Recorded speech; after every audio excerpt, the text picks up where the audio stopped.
कि ये जो फलाए आम के 215 इंस्टीट्यूशन स्कूल्स को टेक ओवर किया, ये जम्मू कश्मीर के जो तालीमी इदारे हैं, जो यहाँ के हमारे इंस्टीट्यूशंस हैं, जो हमारी यहाँ की सकाफ़त है, उस पर एक और हमला है।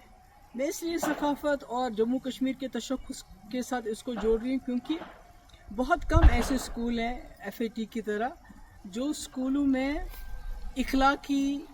इस्लामी तालीम के साथ जो रेगुलर एजुकेशन भी देते हैं। मतलब कोई आप किसी स्कूल का नाम नहीं ले सकते हैं जहाँ पर ये बैलेंस मेंटेन होता हो। और इन स्कूलों में से बहुत ही नामवर शख्सियत उभरी हैं और इसके साथ हज़ारों के तादाद में, मेरे ख्याल में कोई 50-60 हज़ार तो स्टूडेंट्स हैं, टीचर्स हैं, फैमिलीज़ हैं जो जुड़ी हुई हैं। तो इस तरह से इसको इसको टेक ओवर करना, पहले तो जमात इस्लामी के तमाम एसेट्स को टेक ओवर किया गया, उन पर बैन लगाई गई। पर तभी उम्मीद थी कि यहाँ एक चुनी हुई सरकार आएगी, इलेक्शन होंगे, तो शायद ये जो हम पे ताबड़तोड़ हमले हो रहे हैं हमारे तशख़्ख़ुस पे, हमारे हर इदारे पे,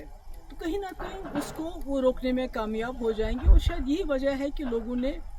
नेशनल कॉन्फ्रेंस को तकरीबन 50 सीटें दी, पार्लियामेंट में 3 मेंबर पार्लियामेंट दिए लद्दाख को लेके। तो पर अफसोस की बात है कि बजाय इसके वो इस चीज़ को रोके, तो ये गवर्नमेंट की तरफ से ऑर्डर आना, मुझे लगता है कि ये मतलब एज अ कश्मीरी मुझे लगता है कि ये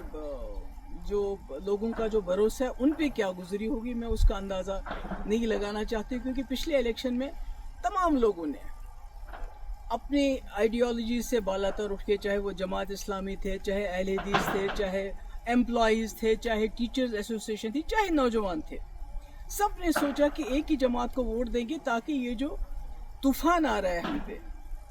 मरकज़ की तरफ से, इसको शायद एक जमात रोक पाएगी, एक ही जमात रोक पाएगी। क्योंकि PDP को तोड़ फोड़ करके PDP लगता था लोगों को ये ख़त्म हो चुकी है, ये मुकाबला नहीं कर पाएगी।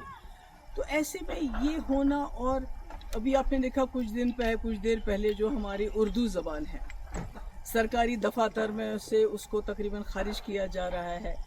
हमारी किताबों, हमारे जो सिलेबस है, जो करिकुलम है, उसमें जो है हमारे शेखुल आलम रहमतुल्लाह अलैह हैं, या हमारे अल्लामा इकबाल साहब हैं, या इसी तरह जो हमारे आगा शाहिद साहब हैं, उनको बिल्कुल उससे अलग किया जा रहा है। तो सरकार जो है खामोश है, और इस बार तो सरकार हिस्सा बन गई। आपको याद होगा 2016 और 17 में जब यहाँ बहुत हालात ख़राब हुए, पथराव रोके ना रुके, दिल्ली से इतनी बड़ी टीम आ गई, बड़े बड़े मिनिस्टर्स की, बड़े बड़े पॉलिटिशियंस की, और हुर्रियत के दरवाज़ों पे गई कि आप दरवाज़ा खोलिए, हमसे बात कीजिए, दरवाजे बंद कर दिए। यानी इतने हालात ख़राब थे। उस वक़्त मेरे ऊपर बहुत प्रेशर आया था कि आप जमात इस्लामी के ऊपर क्रैक डाउन कर लीजिए, बैन कर लीजिए, इनको PSA लगा लीजिए, इनके एसेट सीज के, जो अब हो रहा है, जो इस वक्त की सरकार इस वक्त कर रही है। मगर मैंने सोचा कि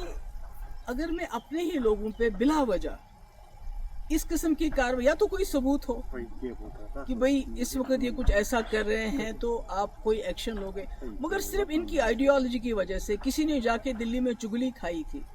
कि भाई वहाँ जो भी कुछ कर रहे हैं वो जमात इस्लामी के लोग कर रहे हैं, जो पथराव हो रहा है, जो मुल्क के मुखालिफ जो मुहिम चल रही है, वो सब जमात इस्लामी। पर मैंने उस वक्त स्टैंड लिया, जैसे मैंने कठुआ में स्टैंड लिया। हालांकि मेरे पास अक्सरियत नहीं थी, हम PDP BJP सरकार में बने हुए थे। आज नेशनल कॉन्फ्रेंस के पास अपनी अक्सरियत है,